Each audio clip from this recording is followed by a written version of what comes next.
ভাইয়ের বাড়িতে ডিভোর্সি নারীর ঈদ। কথাটা শুনতে যত সহজ, ভেতরের কষ্টটা ঠিক ততটাই গভীর। ঈদের আগের রাত, চারদিকে আনন্দের গন্ধ। পাশের বাসা থেকে সেমাই ভাজার মিষ্টি গন্ধ ভেসে আছে। কোথাও নতুন কাপড় ইস্ত্রি করার গরম বাষ্প উঠছে, কোথাও আবার বাচ্চাদের হাসির শব্দ। কিন্তু ঘরের এক কোণে চুপচাপ বসেছিলাম আমি, মিতা। আমার সামনে বসেছিল আমার 7 বছরের ছেলে রিদোয়ান। সে খুব যত্ন করে তার ছোট্ট স্যান্ডেলটা পরিষ্কার করছিল, মাঝে মাঝে মাথা তুলে আমার দিকে তাকাচ্ছিল। হঠাৎ সে ধীরে ধীরে বলল, মা, কাল কি ঈদ? আমি একটু হাসার চেষ্টা করলাম। হ্যাঁ বাবা, কাল ঈদ। সে আবার জিজ্ঞেস করলো, আমরা কি ঈদের নামাজে যাব? তার চোখের দিকে তাকাতেই বুকটা কেমন যেন হু হু করে উঠল। কারণ আমি জানি এই বাড়িতে আমরা অতিথি, বরং তার থেকেও কম কিছু। আমি বললাম, যাব বাবা, ইনশাল্লাহ। এই কথাটা বললেও মনে মনে জানতাম সব কিছু এত সহজ না। ডিভোর্সের পর প্রায় 1 বছর হলো আমি ভাইয়ের বাড়িতে আছি। প্রথম দিকে সবাই অনেক সহানুভূতি দেখিয়েছিল। মা আমাকে বুকে জড়িয়ে কেঁদেছিল। ভাই বলেছিল, চিন্তা করিস না আপা, তুই আর রিদওয়ান এখানেই থাকবি। কিন্তু সময়ের সাথে সাথে মানুষের মায়া বদলে যায়, কথার সুরও বদলে যায়। বিশেষ করে আমার ভাবি রুনা। প্রথম কয়েক মাস ঠিক ছিল, কিন্তু পরে ধীরে ধীরে তার চোখে বিরক্তি দেখা দিতে লাগলো। রান্নাঘরে গেলে মুখ ভার করে রাখে। আমি কোনো কাজ করলে মনে হয় যেন ভুল করছি। আজ বিকেলেও একটা ঘটনা ঘটেছে। ভাবি রান্নাঘরে সেমাই বানাচ্ছিল। আমি পাশে দাঁড়িয়ে বললাম, ভাবি, কিছু সাহায্য লাগবে? সে ঠান্ডা গলায় বলল, না, লাগবে না। কিন্তু সেই কথার ভেতর এমন একটা তিক্ততা ছিল, যেন আমি সাহায্য না করলেই ভালো। তারপর একটু পরে সে তার মেয়েকে বলল, তানিয়া, তোর নতুন জামাটা বের করে রাখ, কাল সকালে পরে নিবি। আমি তখন চুপচাপ দাঁড়িয়েছিলাম। রিদওয়ান পাশে এসে আমার হাত ধরল। সে ফিসফিস করে বলল, মা, আমার নতুন জামা কোথায়? এই প্রশ্নটা যেন আমার বুকের ভেতর একটা ধারালো কাটার মতো বিঁধল। এই বছর আমি এখনও তার জন্য নতুন জামা কিনতে পারিনি, কারণ কয়েক মাস ধরে কাজ খুঁজছি, কিন্তু কোথাও স্থায়ী কিছু পাচ্ছি না। টিউশনি করে যা পাই সেটা দিয়ে শুধু আমাদের দুজনের খাবার আর ছোটোখাটো খরচে চলে। আমি তার মাথায় হাত বুলিয়ে বললাম, কাল একটা সুন্দর জামা পরবি, ঠিক আছে? সে খুশি হয়ে মাথা নেড়ে আবার খেলতে চলে গেল। কিন্তু আমি জানি সে যে জামাটা পরবে সেটা গত বছরের। রাতে সবাই খাওয়া শেষ করে নিজেদের ঘরে চলে গেল। আমি আর রিদওয়ান বারান্দার পাশে ছোট্ট একটা ঘরে থাকি। রিদওয়ান আমার পাশে শুয়ে বলল, মা, হুম, আমার বন্ধু আরাফাত বলেছে তার বাবা তাকে ঈদের দিন পার্কে নিয়ে যাবে। আমার বাবা কি আমাকে কোথাও নিয়ে যাবে? এই কথাটা শুনে আমি কয়েক সেকেন্ড চুপ করে রইলাম। তার বাবা, এই শব্দটা এখন আমার জীবনের সবচেয়ে কষ্টের শব্দ। ডিভোর্সের দিন আদালত থেকে বের হওয়ার সময় সে একবারও পিছনে তাকায়নি, যেন আমি আর আমার সন্তান তার জীবনে কখনো ছিলামই না। আমি ধীরে ধীরে বললাম, আমরা দুজনেই তো আছি বাবা, আমরা নিজেরাই ঘুরতে যাব। রেদওয়ান একটু চুপ করে রইল। তারপর আমার বুকের ওপর মাথা রেখে ঘুমিয়ে পড়ল। কিন্তু আমার চোখে ঘুম আসছিল না। মনে হচ্ছিল এই বাড়িতে আমি যেন একটা বোঝা। কেউ সরাসরি কিছু না বললেও আচরণেই সব বোঝা যায়। রাত প্রায় 12টা। হঠাৎ পাশের ঘর থেকে ভাবির গলা ভেসে এলো। সে আমার ভাইকে বলছিল, কতদিন আর ওদের রাখতে হবে? মানুষ কি বলে জানো, ডিভোর্সি বোন আর তার ছেলে নিয়ে বাড়ি ভর্তি। ভাই একটু ধীর গলায় বলল, চুপ করো, আপা শুনে ফেলবে। ভাবি বলল, শুনলে শুনুক, আমি তো মিথ্যা বলছি না। আমার বুকের ভেতরটা কেমন যেন ফাঁকা হয়ে গেল। চোখ দিয়ে নীরবে পানি গড়িয়ে পড়ছিল। আমি মাথা ঘুরিয়ে হৃদয়ের দিকে তাকালাম। সে নিশ্চিন্তে ঘুমাচ্ছে। এই ছোট্ট ছেলেটার জন্যই আমি এখনো বেঁচে আছি। আমি মনে মনে বললাম, হে আল্লাহ, আমার ছেলেটাকে যেন কখনো মানুষের কাছে বোঝা হয়ে থাকতে না হয়। ভোরের দিকে একটু ঘুম এসেছিল। হঠাৎ দরজায় ধাক্কার শব্দে ঘুম ভাঙল। ভাবি দাঁড়িয়ে আছে দরজার সামনে। সে বলল, মিতা, সকাল হয়ে গেছে, সবাই গোসল করে নামাজে যাবে, তোমরা তাড়াতাড়ি রেডি হও। তার গলার সুরটা ছিল একেবারে নিরাসক্ত। আমি মাথা নেড়ে বললাম, ঠিক আছে ভাবি। রিদওয়ান ঘুম থেকে উঠে খুশি হয়ে বলল, মা, আজ ঈদ। আমি হাসলাম, কিন্তু সেই হাসির ভেতর লুকানো ছিল অনেক কষ্ট। সে তার পুরনো নীল জামাটা পরে আয়নার সামনে দাঁড়ালো। তারপর আমার দিকে তাকিয়ে বলল, মা, আমার কি সুন্দর লাগছে? আমার চোখ ভিজে উঠল। আমি তাকে বুকে জড়িয়ে বললাম, আমার ছেলে পৃথিবীর সবচেয়ে সুন্দর। ঈদের সকালটা শুরু হয়েছিল এক অদ্ভুত নীরবতার মধ্য দিয়ে। বাইরে থেকে মানুষের কোলাহল শোনা যাচ্ছিল।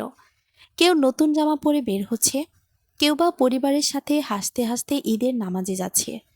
কিন্তু মিতার মনে হচ্ছিল এই আনন্দ যেন তার জীবনের বাইরে কোথাও ঘটে যাচ্ছে।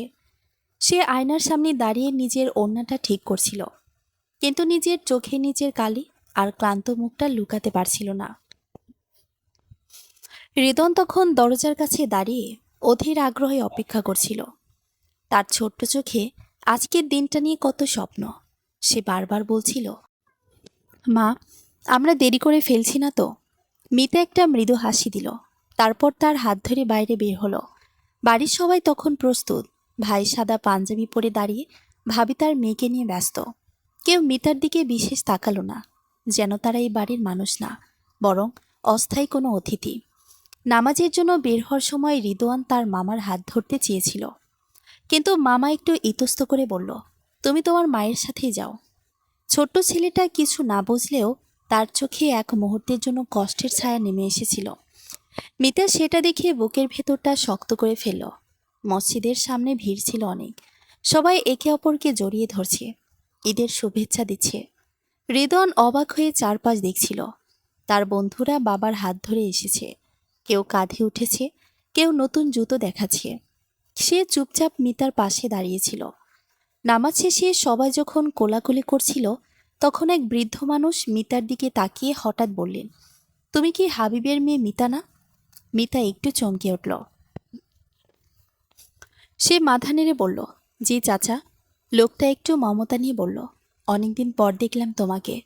তোমার বাবা খুব ভালো মানুষ ছিলেন। তার কথা মনে পড়লে এখনো চোখে পানি চলে আসলে।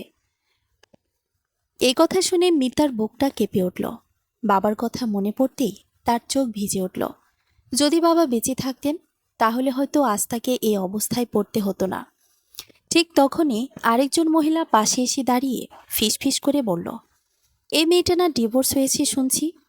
কথাটা খুব আস্তে বলা হলেও মিতার কানে স্পষ্টভাবে পৌঁছে গেল। মুহূর্তের মধ্যে তার চারপাশের সব শব্দ যেন থেমে গেল।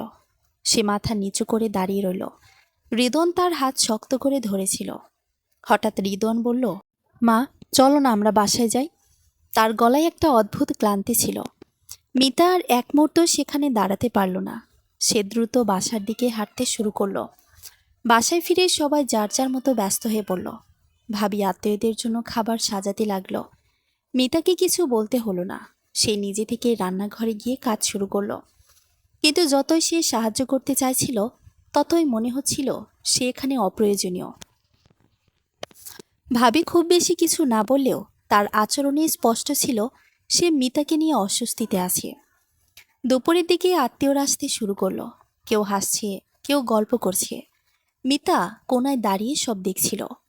কেউ তার সাথে কথা বলতে এগিয়ে আসছিল না। একসময় এক আত্মীয় এসে সরাসরি জিজ্ঞেস করলো, তোমার এখন কি প্ল্যান? আবার বিয়ে করবে নাকি? প্রশ্নটা এতটাই হঠাৎ ছিল যে মিতা কিছু বলতে পারল না। সে শুধু বলল, আমি এখন এসব নিয়ে ভাবছি না। মহিলা হালকা হেসে বলল, মেয়েদের তো একা থাকা ঠিক না, একটা পুরুষের ছায়া দরকার হয়। এই কথাটা শুনে মিতার মনে হলো কেউ যেন তার আত্মসম্মানে আঘাত করল। সে কোনো উত্তর দিল না। এইসব কথাবার্তার মাঝে রিদওয়ান এক কোণায় বসেছিল। তার চোখে কোনো আনন্দ ছিল না। সে অন্য বাচ্চাদের খেলতে দেখছিল, কিন্তু তাদের সাথে মিশতে পারছিল না। হঠাৎ সে দৌড়ে এসে মিতার কাছে বলল, মা, আমি একটু বাইরে যাব। মিতা বলল, বেশি দূরে যাস না বাবা। রিদওয়ান মাথা নেড়ে বাইরে চলে গেল।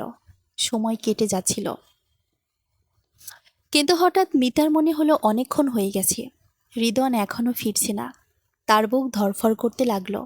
সে দ্রুত বাইরে বের হলো। চারদিকে খুঁজতে লাগলো, কিন্তু কোথাও তাকে দেখা যাচ্ছে না। তার মাথার ভিতর ভয় ঢুকে গেল, যদি কিছু হয়ে যায়। যদি সে হারিয়ে যায়? মিতা দৌড়ে রাস্তার দিকে গেল। তখন দূরে একটা ভিড় দেখতে পেল। তার হৃস্পন্দন যেন থেমে যাওয়ার উপক্রম হলো। সে দৌড়ে সেই ভিড়ের দিকে এগিয়ে গেল। ভিড়ের মাঝখানে গিয়ে যা দেখল তা দেখে তার চোখ স্থির হয়ে গেল। হৃদন একজন অচেনা মানুষের পাশে দাঁড়িয়ে আছে। লোকটা তার মাথায় হাত রেখে কিছু বলছে, আর হৃদন চুপচাপ তার দিকে তাকিয়ে আছে। মিতার মনে হলো এই মানুষটাকে সে কোথাও দেখেছে, কিন্তু মনে করতে পারছে না কোথায়। লোকটা ধীরে ধীরে মাথা তুলে মিতার দিকে তাকালো। তার চোখের দৃষ্টিতে এমন ছিল যেন সে অনেক কিছু জানে। মুহূর্তের মধ্যে মিতার শরীর ঠান্ডা হয়ে গেল। লোকটা হালকা হেসে বলল, তুমি কি মিতা? মিতা কাপা গলায় বলল, জি, কিন্তু আপনি কে? লোকটা একটু এগিয়ে এসে খুব শান্ত গলায় বলল, আমি এমন একজন মানুষ যে তোমার জীবনের সবচেয়ে বড় সত্যটা জানে। এ কথাটা শুনে মিতার মাথা ঝিমঝিম করতে লাগলো। সে কিছু বুঝে ওঠার আগেই লোকটা আবার বলল, আজকের দিনটা তোমার জীবনে শুধু ঈদ না, একটা নতুন শুরু হতে পারে। মিতা রেদওয়ানকে শক্ত করে নিজের কাছে টেনে নিল। তার মনে হচ্ছিল এই মানুষটা তাদের জীবনে এমন কিছু নিয়ে এসেছে যা সব কিছু বদলে দেবে। দূরে ঈদের আনন্দ চলছিল, কিন্তু মিতার জীবনে ঠিক তখনই শুরু হচ্ছিল এক অজানা ঝড়ের গল্প। রাস্তায় জমে থাকা ছোট্ট সেই ভিড়ের মাঝখানে দাঁড়িয়ে মিতার মনে হচ্ছিল তার চারপাশের সবকিছু ধীরে ধীরে অচেনা হয়ে যাচ্ছে। ঈদের দিনের কোলাহল, মানুষের হাসি, বাচ্চাদের দৌড়ঝাঁপ, সবকিছু যেন দূরে সরে গিয়ে এক অদ্ভুত নীরবতায় ঢেকে গেছে। তার পুরো মনোযোগ এখন শুধু সেই অচেনা লোকটার দিকে, যে এত স্বাভাবিকভাবে তার নাম ধরে ডাকল, যেন বহুদিনের পরিচিত। হৃদন তখনও লোকটার পাশে দাঁড়িয়ে। তার মুখে ভয় নেই, বরং এক ধরনের কৌতূহল। এই বিষয়টায় মিতাকে আরও বেশি অস্থির করে তুলল। সে দ্রুত এগিয়ে গিয়ে ছেলেকে নিজের পাশে টেনে নিল। তার হাত কাঁপছিল, কিন্তু সে সেটা লুকানোর চেষ্টা করল। মিতা শান্ত থাকার চেষ্টা করে বলল, আপনি আমার নাম জানেন কিভাবে? লোকটা একটু হেসে বলল, তোমাকে না চিনে উপায় আছে? তার গলার স্বরটা অদ্ভুত শান্ত, কিন্তু সেই শান্তির ভেতর এমন একটা ভার ছিল যা মিতার বুকের ভেতর চাপ সৃষ্টি করছিল। মিতা এবার একটু শক্ত গলায় বলল, আপনি কে সেটা আগে বলুন। লোকটা কয়েক সেকেন্ড চুপ করে থাকল, তারপর ধীরে ধীরে বলল, আমি রাশিদ। নামটা শুনে মিতার মনে কোনো স্মৃতি জাগল না। সে ভ্রুকুচকে তাকালো। রাশিদ আবার বলল, তুমি হয়তো আমাকে চিনবে না, কিন্তু আমি তোমার স্বামীর খুব কাছের একজন মানুষ ছিলাম। এ কথাটা শোনার সাথে সাথে মিতার বুকের ভেতরটা ধক করে উঠল। তার মাথার ভেতর পুরনো সব স্মৃতি একসাথে ভিড় করতে লাগলো। সেই মানুষটা, যার সাথে সে একসময় জীবন কাটানোর স্বপ্ন দেখেছিল, যার সাথে সম্পর্কটা শেষ হয়ে গিয়েছিল এক তীব্র তিক্ততার মধ্যে, তার নাম আবার এইভাবে ফিরে আসবে সেটা সে কখনো ভাবেনি। মিতা ঠান্ডা গলায় বলল, তার সাথে আমার আর কোনো সম্পর্ক নেই। রাশেদ মাথা নেড়ে বলল, আমি জানি, কিন্তু কিছু সম্পর্কে কাগজে শেষ হলেও সত্যি শেষ হয় না। এই কথাটা শুনে মিতা বিরক্ত হয়ে গেল। সে বলল, দেখুন, আজ ঈদের দিন, আমি কোনো ঝামেলা চাই না। আপনি যা বলার সরাসরি বলুন। রাশেদ এবার একটু গম্ভীর হলো। সে চারপাশে তাকালো, তারপর বলল, এখানে দাঁড়িয়ে বলা ঠিক হবে না। মিতা এক মুহূর্ত দ্বিধায় পড়ল, কিন্তু তার ভেতরের কৌতূহল আর অজানা ভয় তাকে থামতে দিল না। সে বলল, ঠিক আছে, একটু দূরে গিয়ে বলুন। তারা রাস্তার পাশের একটা নিরিবিলি জায়গায় গিয়ে দাঁড়ালো। রিদওয়ান মিতার হাত শক্ত করে ধরে আছে। রাশিদ ধীরে ধীরে বলল, তোমার ডিভোর্সের আসল কারণটা তুমি জানো? মিতা একটু থমকে গেল। তার মনে হলো এই প্রশ্নটা যেন তার জীবনের একটা পুরনো ক্ষত আবার খুলে দিল। সে বলল, যা জানার ছিল সব জানি। রাশেদ মাথা নেড়ে বলল, না, তুমি যা জানো সেটা শুধু গল্পের অর্ধেক। মিতার শরীর ঠান্ডা হয়ে গেল। সে কাপা গলায় বলল, কি বলতে চাইছেন আপনি? রাশেদ কিছুক্ষণ চুপ করে থাকল, তারপর নিচু গলায় বলল, তোমার স্বামী তোমাকে প্রতারণা করেনি। এই কথাটা যেন বজ্রপাতের মতো আঘাত করল মিতার উপর। তার চোখ বড় হয়ে গেল। সে অবিশ্বাস নিয়ে বলল, কি? রাশেদ বলল, তোমাকে যেভাবে দেখানো হয়েছিল, যেভাবে প্রমাণ দেওয়া হয়েছিল, সব কিছুই সাজানো ছিল। মিতা কয়েক সেকেন্ড কিছু বলতে পারল না। তার মাথার ভিতর যেন শব্দ বন্ধ হয়ে গেছে। সে ফিসফিস করে বলল, কিন্তু আমি নিজে দেখেছি, আমি নিজে শুনেছি। রাশেদ বলল, হ্যাঁ, তুমি যা দেখেছো সেটা সত্যি ছিল, কিন্তু সেই সত্যিটা তৈরি করা হয়েছিল। এই কথাগুলো মিতার ভেতরের মাটিটা যেন কাঁপিয়ে দিল। সে রিদওয়ানকে আরো শক্ত করে জড়িয়ে ধরল। তার মনে হচ্ছিল সে যদি এখন ভেঙে পড়ে তাহলে সবকিছু ভেঙে যাবে। মিতা ধীরে ধীরে বলল, কেন? কে করবে এসব? রাশিদ গভীর একটা শ্বাস নিয়ে বলল, তোমার স্বামীর ব্যবসার সাথে অনেক বড় কিছু জড়িয়েছিল, আর সেই কারণেই তাকে ফাঁসানো হয়েছিল। মিতা হতভম্ব হয়ে তাকিয়ে রইল। সে বলল, আপনি এসব জানলেন কিভাবে? রাশিদ বলল, কারণ আমি তখন তার সাথে ছিলাম, সবকিছু নিজের চোখে দেখেছি। একটা দীর্ঘ নীরবতা নেমে এলো। দূরে কোথাও বাচ্চারা আতশবাজি ফাটাচ্ছে, কেউ হাসছে, কেউ গল্প করছে। কিন্তু এই ছোট্ট জায়গাটার মধ্যে যেন অন্য একটা গল্প তৈরি হচ্ছে। হঠাৎ রিদওয়ান ধীরে ধীরে বলল, মা, এই আঙ্কেল কি আর আমার আব্বুকে চেনে? মিতা চমকে উঠল। সে কি বলবে বুঝতে পারছিল না। রাশিদ নিচু হয়ে রিদওয়ানের দিকে তাকালো। তার চোখে অদ্ভুত কোমলতা। সে বলল, হ্যাঁ, আমি তোমার আব্বুকে খুব ভালো করে চিনতাম। রিদওয়ান সরলভাবে বলল, তাহলে উনি এখন কোথায়? এই প্রশ্নটা যেন সবাইকে থামিয়ে দিল। মিতার বুকটা মোচড় দিয়ে উঠল। রাশেদ কয়েক সেকেন্ড চুপ করে থাকল। তারপর বলল, তোমার আব্বু এখনও তোমাদের কাছেই আছে, শুধু তোমরা জানো না। এই কথাটা শুনে মিতার শরীর কেঁপে উঠল। সে হঠাৎ বলল, আপনি কি বলতে চাইছেন? রাশেদ তার দিকে তাকিয়ে খুব ধীরে বলল, তোমার ডিভোর্সটা শুধু একটা আলাদা হওয়া ছিল না, এটা ছিল একটা পরিকল্পনা। মিতার মাথা ঘুরতে লাগলো। সে অনুভব করল এতদিন ধরে যেটাকে সে নিজের জীবনের সবচেয়ে বড় ব্যর্থতা ভেবেছে, সেটার ভেতর লুকিয়ে ছিল অন্য একটা সত্য, একটা ভয়ঙ্কর সত্য। রাশিদ এবার পকেট থেকে একটা পুরনো খাম বের করলো। সে সেটা মিতার দিকে বাড়িয়ে দিয়ে বলল, এটা তোমার জন্য। মিতা কাপা হাতে খামটা নিল। তার মনে হচ্ছিল এই খামের ভেতর এমন কিছু আছে যা তার পুরো জীবনটা বদলে দেবে। সে ধীরে ধীরে খামটা খুলল। ভেতর থেকে একটা ছবি আর একটা চিঠি বের হলো। ছবিটা দেখে তার নিঃশ্বাস বন্ধ হয়ে গেল। ছবিতে তার স্বামী, কিন্তু তার পাশে যে মেয়েটা দাঁড়িয়ে আছে, সে মেয়েটা না, যাকে দেখে সে ভেবেছিল তার স্বামী তাকে প্রতারণা করছে। এই মেয়েটা অন্য কেউ না, আর তার চোখে এমন একটা ভয়ের ছাপ যা মিতা আগে কখনো খেয়াল করেনি। মিতার হাত কাঁপতে লাগলো। সে ধীরে ধীরে চিঠিটা খুলল। চিঠির প্রথম লাইনটা পড়তেই তার চোখ দিয়ে পানি গড়িয়ে পড়ল। সেখানে লেখা ছিল, মিতা, যদি তুমি এই চিঠিটা পড়ো তাহলে বুঝবি আমি তোমাকে ছেড়ে যাইনি, আমাকে যেতে বাধ্য করা হয়েছিল। চিঠির কাগজটা হাতে নিয়ে মিতা কিছুক্ষণ স্থির দাঁড়িয়ে রইল। তার চারপাশে ঈদের আনন্দ তখনও আগের মতোই চলছিল, কিন্তু তার কাছে সবকিছু যেন ঝাপসা হয়ে গেছে। শব্দগুলো শুনতে পাচ্ছিল, কিন্তু বুঝতে পারছিল না।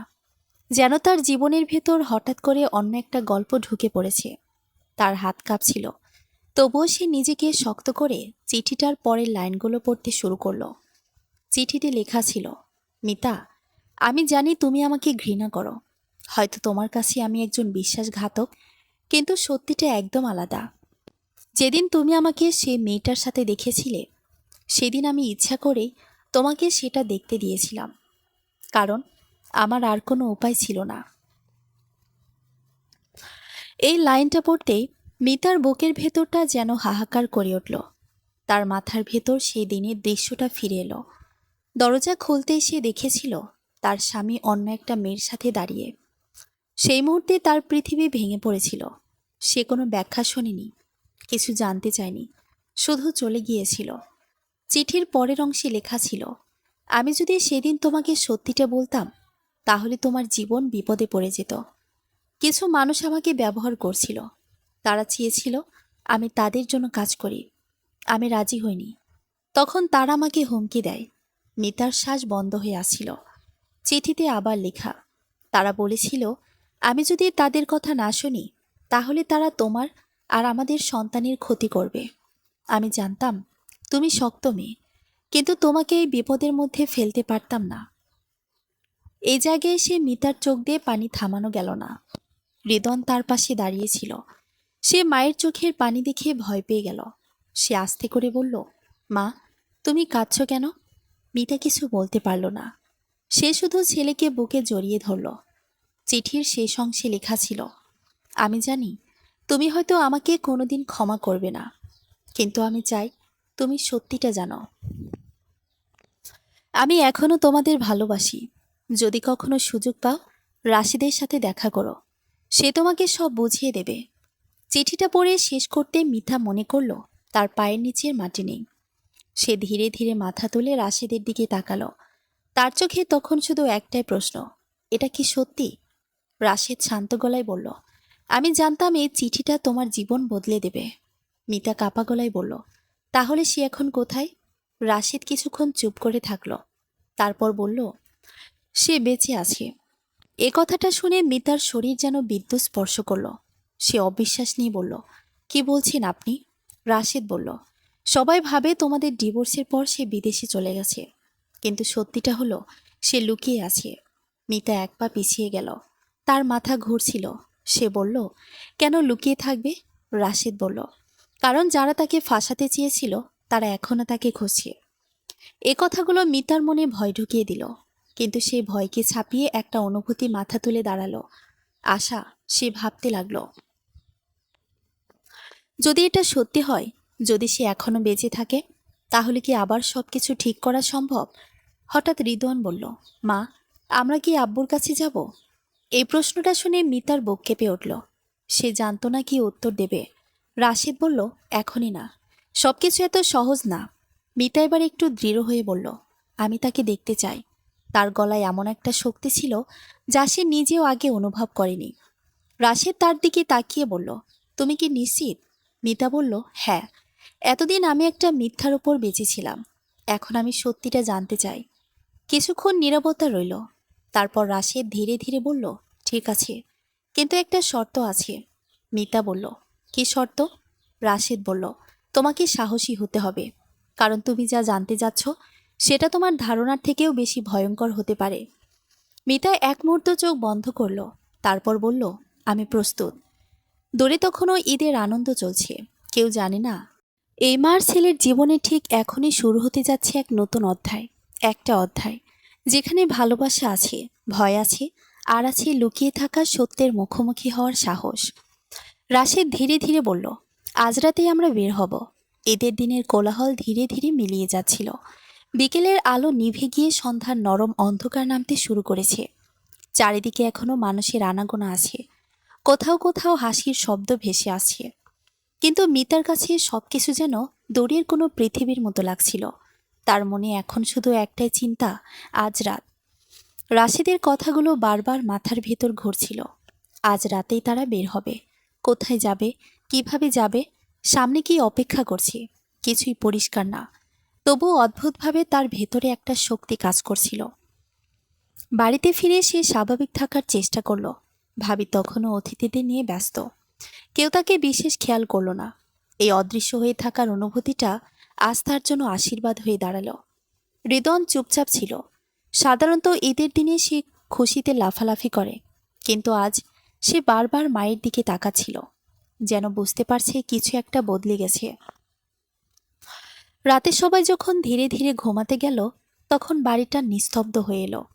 মিতা ছোট্ট ব্যাগে কয়েকটা প্রয়োজনীয় জিনিস গুছিয়ে নিল, একটা পুরনো ওড়না, হৃদয়ের জামা, আর সেই চিঠিটা, যেটা এখন তার জীবনের সবচেয়ে গুরুত্বপূর্ণ জিনিস। তার হাত কাঁপছিল, কিন্তু চোখে ছিল দৃঢ়তা। হৃদয় ফিসফিস করে বলল, মা, আমরা কোথায় যাচ্ছি? মিতা তার মাথায় হাত বুলিয়ে বলল, আমরা একটা জায়গায় যাচ্ছি যেখানে তুমি অনেকদিন ধরে যেতে চেয়েছিলে। হৃদয় বিস্মিত হয়ে বলল, আব্বুর কাছে। মিতা কিছুক্ষণ চুপ করে থেকে ধীরে মাথা নেড়ে বলল, হ্যাঁ বাবা। এই ছোট্ট উত্তরটুকুই যেন ছেলেটার ভেতর আলো জ্বেলে দিল। তার চোখ হঠাৎ উজ্জ্বল হয়ে উঠল। সে মাকে শক্ত করে জড়িয়ে ধরল। রাত প্রায় 11টা। দরজায় হালকা টোকা পড়ল। মিতা ধীরে দরজা খুলল।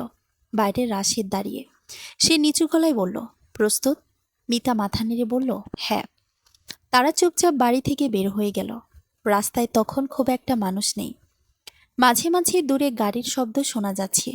রাতের হালকা বাতাসে ঈদের দিনের গন্ধ এখনো মিশে আছে। রাশিদ একটা পুরনো গাড়ির কাছে নিয়ে গেল। তারা ভেতরে উঠল। গাড়ি ধীরে ধীরে চলতে শুরু করলো।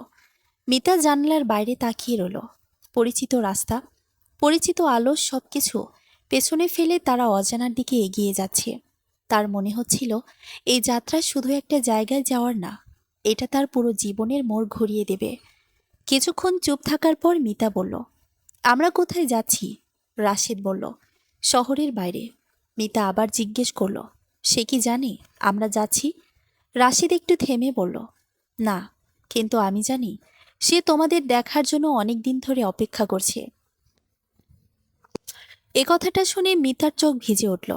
গাড়ির ভেতর নীরবতা নেমে এলো। রিদন মায়ের কোলের ওপর মাথা রেখে ঘুমিয়ে পড়েছে। তার মুখে একটা শান্তি, যেন সে স্বপ্নে তার বাবাকে দেখছে। রাত গভীর হতে লাগলো। শহরের আলো ধীরে ধীরে কমে গিয়ে চারপাশে অন্ধকার বাড়তে লাগলো। একসময় গাড়ি একটা নির্জন জায়গায় ঢুকে পড়ল। চারপাশে বড় বড় গাছ, দূরে একটা পুরনো বাড়ির অবয়ব দেখা যাচ্ছে। গাড়ি থামল। মিতার বুক ধড়ফড় করতে লাগলো। সে অনুভব করল তার জীবনের সবচেয়ে গুরুত্বপূর্ণ মুহূর্তটা সামনে দাঁড়িয়ে আছে। রাশেদ ধীরে বলল, আমরা এসে গেছি। মিতা রেদোয়ানকে জাগালো। সে চোখ মেলে চারপাশে তাকালো। তারপর ফিসফিস করে বলল, মা, এটা কোথায়? মিতা বলল, একটু পরেই বুঝতে পারবি। তারা গাড়ি থেকে নামল। পুরনো বাড়িটার দরজা ধীরে ধীরে খুলে গেল। ভেতর থেকে একটা ম্লান আলো বের হলো। মিতার শ্বাস আটকে গেল। তার চোখ সেই দরজার দিকে স্থির হয়ে গেল। ধীরে ধীরে ভেতর থেকে একজন মানুষ বের হয়ে এলো। প্রথমে ছায়া, তারপর মুখটা স্পষ্ট হতে লাগলো। মিতার চোখ বড় হয়ে গেল। তার হাত থেকে ব্যাগটা পড়ে গেল। সে বিশ্বাস করতে পারছিল না যা দেখছে। সামনে দাঁড়িয়ে আছে সেই মানুষটা যাকে সে ভেবেছিল চিরদিনের জন্য হারিয়ে ফেলেছে, তার স্বামী। রিদন কিছুক্ষণ তাকিয়ে থেকে হঠাৎ চিৎকার করে উঠল, আব্বু! সে দৌড়ে গিয়ে লোকটার দিকে ছুটে গেল। লোকটা হাঁটু গেড়ে বসে তাকে জড়িয়ে ধরল। তার চোখেও পানি। মিতার পা যেন জমে গেছে। সে এক পা এগোতে পারছিল না। তার চোখ দিয়ে শুধু পানি গড়িয়ে পড়ছিল। লোকটা ধীরে মাথা তুলে মিতার দিকে তাকালো। তার চোখে হাজারটা কথা, অপরাধবোধ, ভালোবাসা, অপেক্ষা। খুব আস্তে বলল, মিতা। এই একটা শব্দে যেন সব ভেঙে গেল। মিতার ভেতরের কষ্ট, অভিমান, ভালোবাসা একসাথে বের হয়ে এলো। সে ধীরে ধীরে এগিয়ে গেল তার সামনে। দাঁড়িয়ে থাকা মানুষটা আর কোনো স্বপ্ন না, সে বাস্তব। কিন্তু ঠিক তখনই পেছন থেকে হঠাৎ একটা শব্দ হলো, কারো পায়ের শব্দ। তারপর একটা কড়া কণ্ঠ, অনেকদিন পর দেখা হলো। সবাই থেমে গেল। রাশেদের মুখ শক্ত হয়ে গেল। মিতা ঘুরে তাকালো। অন্ধকার থেকে কয়েকজন মানুষ বের হয়ে আসে। তাদের চোখে ছিল ভয়ঙ্কর দৃষ্টি। মুহূর্তের মধ্যে মিতার মনে হলো এই দেখা হওয়াটা এত সহজ হবে না, বরং এখান থেকেই শুরু হতে যাচ্ছে আসল বিপদ।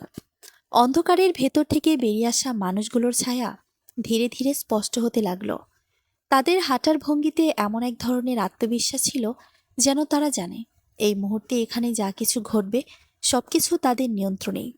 মিতার বুকের ভেতরটা ধকধক করছিল। এতক্ষণ যে মুহূর্তটা তার কাছে শুধু আবেগ আর ভালোবাসার পূর্ণ মিলন ছিল, সেটা হঠাৎ করেই ভয়ঙ্কর বাস্তবতায় বদলে গেল।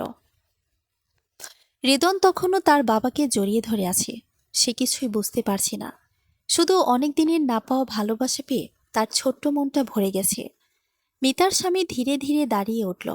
তার চোখ মুহূর্তের মধ্যে বদলে গেল। সেখানে শুধু আবেগ নেই, আছে সতর্কতা আর লুকিয়ে থাকা আতঙ্ক। সে নিচু গলায় বলল, রাশেদ, তুমি এদের এখানে নিয়ে এলে কেন? রাশেদ দাঁত চেপে বলল, আমি ভাবিনি ওরা আমাদের ফলো করবে। এই কথাটা শুনে মিতার শরীর ঠান্ডা হয়ে গেল। মানে তারা নজরদারিতে ছিল। অন্ধকার থেকে বেরিয়ে আসা লোকগুলোর মধ্যে একজন সামনে এগিয়ে এলো। তার মুখে হালকা হাসি, কিন্তু সেই হাসিতে কোনো উষ্ণতা নেই, বরং ঠান্ডা হিসাবি নিষ্ঠুরতা। সে বলল, এতদিন লুকিয়েছিলে, ভাবছিলে কেউ খুঁজে পাবে না? মিতার স্বামী কিছু বলল না, শুধু সামনে দাঁড়িয়ে রিদওয়ানকে নিজের পেছনে সরিয়ে রাখল। মিতা দ্রুত এগিয়ে এসে ছেলেকে নিজের কাছে টেনে নিল। তার ভেতরে ভয় কাজ করছিল, কিন্তু সে ভয়কে চাপা দিয়ে সে নিজেকে শক্ত করে রাখার চেষ্টা করছিল। লোকটা আবার বলল, আমরা তো বলেছিলাম তুমি যদি আমাদের কথা না শোনো, তাহলে তোমার জীবনের সবচেয়ে প্রিয় জিনিসগুলোকে আমরা ব্যবহার করব। এই কথাটা শুনে মিতার বুক কেঁপে উঠল। সে বুঝে গেল এই মানুষগুলো শুধু তার স্বামীকে না, তাদের পুরো পরিবারকে টার্গেট করেছে। রাশেদ ধীরে বলল, তোমরা যা চাও সেটা তার কাছে নেই। লোকটা হেসে বলল, আমাদের যা দরকার সেটা তার কাছেই আছে, আর আজ আমরা সেটা নিয়েই যাব। একটা অদ্ভুত চাপা উত্তেজনা চারপাশে ছড়িয়ে পড়ল। মিতার মনে হচ্ছিল সময় যেন থেমে গেছে, কিন্তু এই থেমে থাকা সময়ের ভেতরেই বিপদ দ্রুত এগিয়ে আসছে। হঠাৎ লোকগুলোর একজন কোমরের পেছন থেকে কিছু বের করল। মিতার চোখ স্থির হয়ে গেল। সে বুঝতে পারল এটা আর শুধু ভয় দেখানোর ব্যাপার না, এটা বাস্তব বিপদ। রিদন মায়ের হাত শক্ত করে ধরে ফিসফিস করে বলল, মা, আমরা কি বাড়ি যাব? এই নিষ্পাপ প্রশ্নটা মিতার বুক ছিঁড়ে ফেলল, কিন্তু সে নিজেকে সামলে নিয়ে ছেলের মাথায় হাত রাখল। তার চোখে তখন ভয় না, অদ্ভুত এক দৃঢ়তা। সে মনে মনে বলল, আজ যদি কিছু হয়ও, আমি আমার ছেলেকে কিছু হতে দেব না। ঠিক তখনই মিতার স্বামী হঠাৎ বলল, ঠিক আছে, যা চাও আমি দেব। সবাই থেমে গেল। রাশিদ অবাক হয়ে তার দিকে তাকালো। সে বলল, তুমি কি বলছো? মিতার স্বামী ধীরে বলল, এতদিন আমি পালিয়েছি শুধু ওদের বাঁচানোর জন্য, কিন্তু যদি আজও পালাই তাহলে ওরা কখনো নিরাপদ থাকবে না। তার চোখ মিতার দিকে গেল। সেখানে গভীর ভালোবাসা আর এক ধরনের বিদায় নেওয়ার প্রস্তুতি। মিতার বুক কেঁপে উঠল। সে মাথা নাড়িয়ে বলল, না, তুমি কিছু করবে না। লোকটা হেসে বলল, দেখলে পরিবার মানুষকে কত দুর্বল করে দেয়। মিতার স্বামী ধীরে হাত তুলে বলল, একটা শর্ত আছে। লোকটা ভ্রু তুলে বলল, কি শর্ত? সে বলল, ওদের ছেড়ে দাও। এ কথাটা শুনে মিতার চোখ দিয়ে পানি গড়িয়ে পড়ল। এত কিছুর পরও সে এখনো তাদের নিয়ে ভাবছে। লোকটা কিছুক্ষণ চুপ করে থাকলো, তারপর বলল, তুমি যদি সত্যি আমাদের জিনিসটা দাও তাহলে ওরা মুক্ত। মুহূর্তটা ভারী হয়ে উঠল। রাশেদ দাঁত চেপে বলল, তুমি ওদের বিশ্বাস করতে পারো না। মিতার স্বামী শান্ত গলায় বলল, আমার আর কোনো অপশন নেই। সে ধীরে পকেট থেকে একটা ছোট্ট ডিভাইস বের করলো। মিতা অবাক হয়ে তাকালো। সে আগে কখনো এটা দেখেনি। লোকটার চোখ চকচক করে উঠল। সে বলল, অবশেষে, এতদিন পর। কিন্তু ঠিক তখনই দূরে হঠাৎ সাইরেনের শব্দ ভেসে এলো। সবাই চমকে উঠল। লোকগুলো একে অপরের দিকে তাকালো। পরিস্থিতি মুহূর্তের মধ্যেই বদলে গেল। রাশিদ ফিসফিস করে বলল, আমি আগে থেকেই ব্যবস্থা করে রেখেছিলাম। লোকগুলোর মুখে বিরক্তি। তারা বুঝে গেল সময় শেষ। কিন্তু যাওয়ার আগে সামনে থাকা লোকটা মিতার স্বামীর দিকে তাকিয়ে ধীরে বলল, এই গল্প এখানেই শেষ না, আমরা আবার আসব। তারপর তারা দ্রুত অন্ধকারের ভেতর মিলিয়ে গেল। চারপাশ আবার নিস্তব্ধ হয়ে গেল, শুধু দূরে সাইরেনের শব্দ। মিতা যেন তখনও বুঝতে পারছিল না কি হলো। সে ধীরে তার স্বামীর দিকে তাকালো। এই মানুষটা, যাকে সে এতদিন ঘৃণা করেছে, সে আসলে তাকে বাঁচানোর জন্যই সব করেছে। তার চোখ আবার ভিজে উঠল। রিদন তার বাবার হাত ধরে বলল, আব্বু, তুমি আমাদের বাসায় যাবে তো? এই প্রশ্নটা শুনে সবাই চুপ হয়ে গেল, কারণ তারা জানে এই গল্প এখনো শেষ হয়নি, বরং আসল লড়াই এখন শুরু। রাতের সেই ঘটনার পর যেন সময় কিছুক্ষণের জন্য থেমে গিয়েছিল। অন্ধকারের পুরনো বাড়িটা নিস্তব্ধ হয়ে গেছে, কিন্তু নিস্তব্ধতার ভেতর লুকিয়ে আছে এক ভয়ঙ্কর উত্তেজনার আভাস। দূরে পুলিশের সাইরেনের শব্দ আছে। বাতাসে রাতের ঠান্ডা গন্ধ আর নরম আলো গাছের ফাঁক দিয়ে ছড়িয়ে পড়ছে, যেন এই অন্ধকার জায়গাকে ধীরে ধীরে প্রকাশ করছে। মিতা এখনো স্থির হয়ে দাঁড়িয়ে, তার চোখ বারবার স্বামীর দিকে, তারপর রিদওয়ানের দিকে। এতদিন ভুল বোঝাবুঝি আর দূরে থাকার পর এবার স্বামী ও ছেলে দুজনেই তার কাছে একসাথে। রিদওয়ান এখনও তার বাবার হাত ধরে আছে। তার ছোট্ট মনটা অবাক, খুশি আর ভয় নিয়ে ভরা। মিতার স্বামী ধীরে তার ছেলের মাথায় হাত বুলিয়ে বলল, ভয় পাবে না, আমি আছি। রিদওয়ান তখনও হাসি ফেলতে পারছি না, শুধু তার বাবাকে শক্ত করে ধরে আছে। মিতা স্বাভাবিক স্বর রাখতে চাইলেও তার চোখের পানি থামানো গেল না। সে ধীরে এগিয়ে এসে ছেলেকে বুকে জড়িয়ে ধরল। হঠাৎ পুলিশের গাড়ি থামে। কয়েকজন অফিসার দ্রুত নেমে আসে। একজন অফিসার গম্ভীর গলায় বলল, এখানে কি ঘটছে? সবাই নিরাপদ? রাশেদ এগিয়ে গিয়ে সংক্ষেপে সবকিছু বোঝায়। অফিসাররা বুঝতে পারে এটা কোনো সাধারণ ঘটনা নয়। তারা চারপাশ তল্লাশি করতে শুরু করে, কিন্তু যে লোকগুলো আগে ছিল তারা নিখোঁজ। কোনো চিহ্ন নেই, শুধু আতঙ্ক আর প্রশ্ন আছে। একজন অফিসার মিতার স্বামীর দিকে তাকিয়ে বলল, আপনাকে আমাদের সাথে যেতে হবে।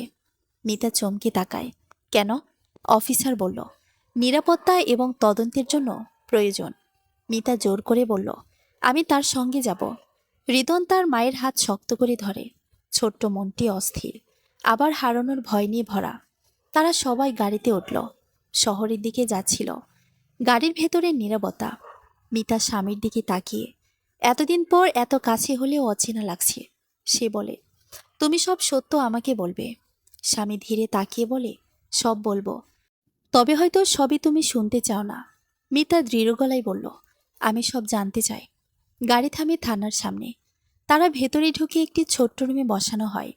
হৃদন মায়ের পাশে বসে আছে। চোখে ঘুম নেই, শুধু বাবাকে দেখতে চায়।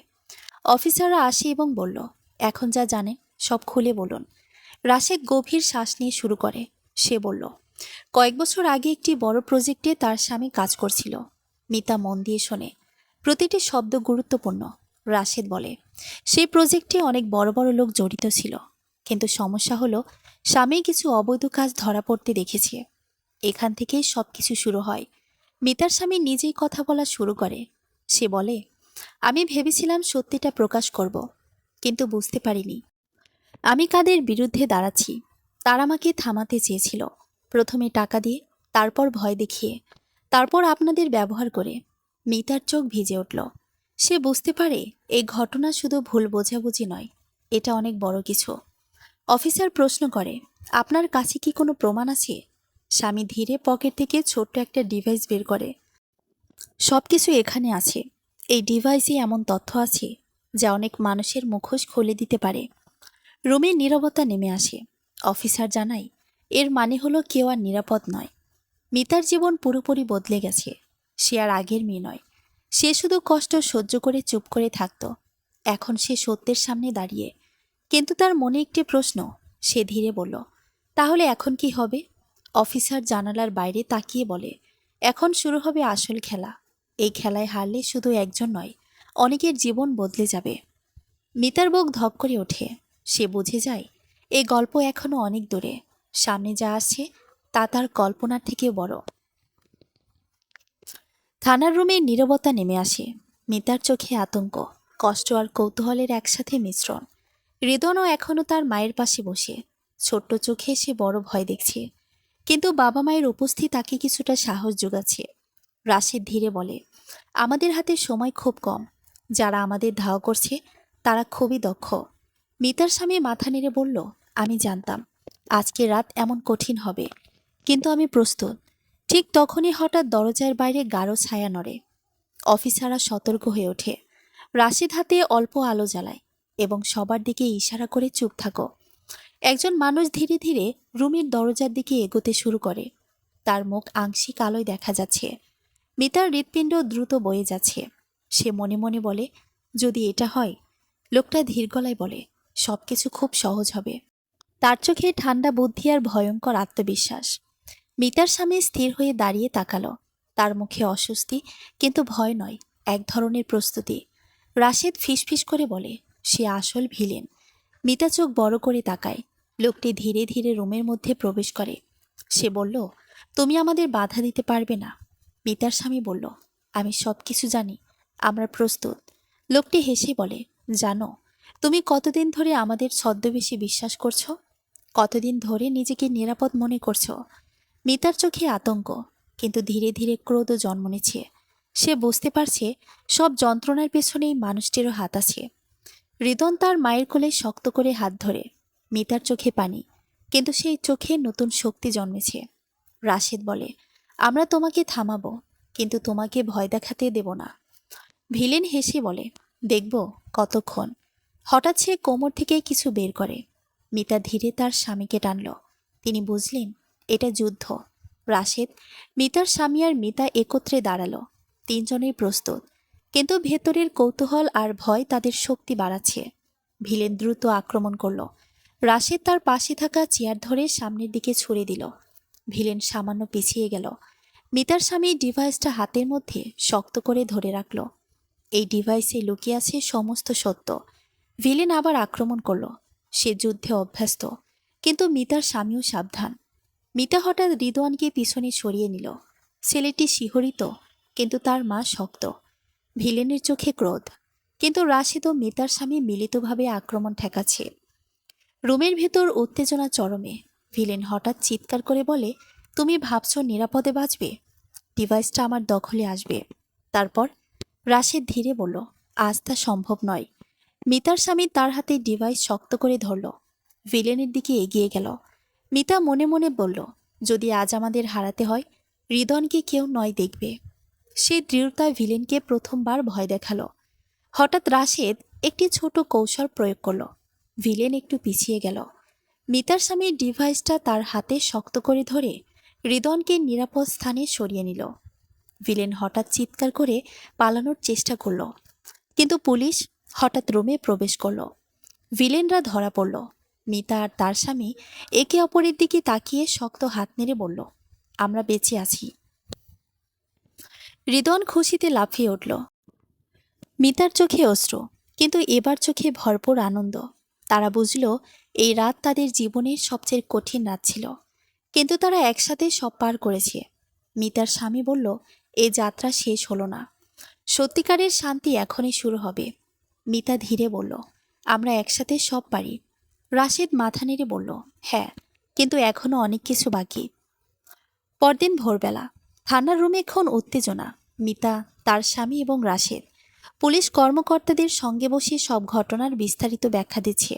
মিতার স্বামী বলল, সব শুরু হয়েছিল সে প্রজেক্ট থেকে, যে প্রজেক্টে এমন কিছু তথ্য বের হয়েছিল যা বড় বড় ব্যবসায়ীদের এবং কিছু প্রভাবশালী ব্যক্তির মুখোশ খুলে দিতে পারত।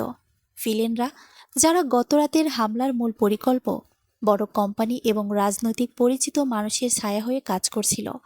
তাদের উদ্দেশ্য ছিল ডিভাইসটাকে হাতছাড়া না করা এবং যে কেউ তাদের পথে দাঁড়াবে তাকে ভয় দেখানো। রাশেদ পুলিশকে দেখিয়ে বলল, এই ডিভাইসটাই তাদের জন্য সবচেয়ে বড় হাতিয়ার। এটার মধ্যে লুকানো তথ্য প্রকাশ করলে কোটি কোটি টাকার জালিয়াতি, প্রভাবশালী ব্যক্তির অবৈধ কাজ সব প্রকাশিত হবে। মিতা তখন বুঝল কতদিন তার স্বামীকে এত গোপনে সব সামলাতে হয়েছে। প্রতিদিনের কষ্ট, তার নিজের নিরাপত্তার ঝুঁকি, সবই এই ডিভাইস রক্ষা করার জন্য। পুলিশ ধীরে ধীরে পরিকল্পনা শুরু করলো, ভিলেনদের ধরা, ডিভাইসের সুরক্ষা এবং ভবিষ্যতে এমন ঘটনার প্রতিরোধ, সবকিছু একসাথে করতে হবে।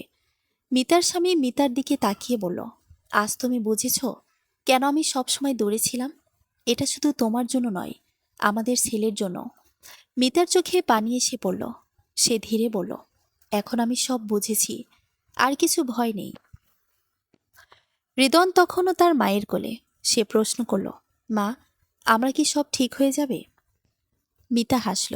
সে বলল, হ্যাঁ, বাবা মায়ের সঙ্গে আমরা সব ঠিক করে নেব। পুলিশ ধীরে ধীরে ঘটনার তদন্ত শেষ করে। ভিলেনরা গ্রেফতার হয় আর ডিভাইস নিরাপদে রাখা হয়। মিতার স্বামী ধীরে তাকে জড়িয়ে ধরে বলল, সব শেষ, এখন আমরা শান্তিতে বাঁচতে পারি। মিতা মনে মনে বলল, আজ থেকে আমরা নতুন জীবন শুরু করব। আর হৃদন কখনো মনে রাখবে না তার ছোটবেলায় কত বিপদ এসেছে। এক সপ্তাহ পরে মিতা, তার স্বামী এবং হৃদয়ান এখন নতুন ঠিকানায় থাকছে। ছোট্ট কিন্তু সুন্দর বাড়ি, চারপাশে খোলা উঠান, হালকা বাতাস, শিশুর খুশির শব্দ। হৃদন খুশিতে লাফাচ্ছে। সে নতুন স্কুলে যাচ্ছে, নতুন বন্ধু বানাচ্ছে। মিতা তার স্বামীকে দেখল, ধীরে ধীরে সে হাসছে। সে বুঝল সব কষ্ট, সব লড়াই এবার ফল দিয়েছে। মিতার চোখে নতুন আশা। সে হৃদনের হাতে হাত রেখে বলল, বাবা মায়ের সঙ্গে আমরা সব ঠিক রেখেছি। হৃদন হাসল, মা বাবা সব ঠিক আছে, আমি খুশি। মিতা স্বপ্ন দেখছিল ছোট ছেলে হাসছে, আর তার জীবনে ভয় আর দুশ্চিন্তার জায়গা নেই। বাড়ির খোলা বারান্দা, হালকা বাতাস, শিশুর হাসি, সবই নতুন জীবনের শুরু। মিতার স্বামী ধীরে বলে, আমরা একসাথে সব পারি। মিতা মাথা নেড়ে বলল, হ্যাঁ, এবার আমরা একত্রে সব পারব। রাশেদ ফোনে বলে, আমরা এই শহর ছাড়ছি না, সব নিরাপদ। মিতা বাইরে তাকিয়ে ভাবল, জীবন কখনো সহজ নয়, কিন্তু একসাথে থাকলে সব সম্ভব। হৃদন গায়ে জড়িয়ে ধরল। সে বলল, মা, আমি আর ভয় পাই না। মিতা হাসল, আর সেই হাসির ভেতর কষ্ট, আশার ভালোবাসা সব মিলিত। তাদের জীবনের নতুন অধ্যায় শুরু হলো। এবার তারা জানে, একত্রে থাকলে কোনো ভয়, কোনো বিপদ, কোনো কষ্ট দীর্ঘস্থায়ী হতে পারবে না। সমাপ্ত।